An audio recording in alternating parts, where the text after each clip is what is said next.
Hello guys and welcome back into a new brand video. In today's tutorial, I'm going to show you how to set thumbnail for YouTube Shorts in YouTube Studio. So make sure to watch the video to the end and follow these simple steps. The first thing you will need to know is that you only be able to set your YouTube Shorts thumbnails only on the mobile app. So basically, you will need to access to your YouTube Studio from your mobile. And after that, you will need just to go to the shorts that you would like to modify or to add a thumbnail to it. And basically, we will need just to go to content.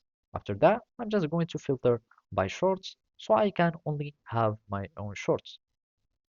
And from here, you will be needing just to start editing on the videos or the shorts. And you can simply go to edit.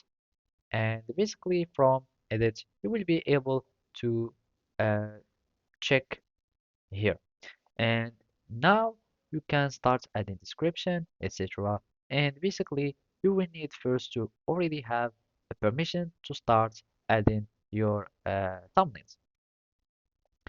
Now you will need just to go to your channel settings. So here we can just go to the dashboard and basically we need just to go to settings, and from here you will need to go to your channel, and it seems that there isn't the features eligibility here in the mobile app, and basically you will need to change your eligibility items or features from here, and then you will be able to start uploading thumbnails. And then you will need simply just to go to the content, and if you are eligible you will be able to find uh, the thumbnail just here, and you will be able to start adding thumbnails to your shorts from YouTube Studio. So basically that's it. Thank you for watching and see you next time.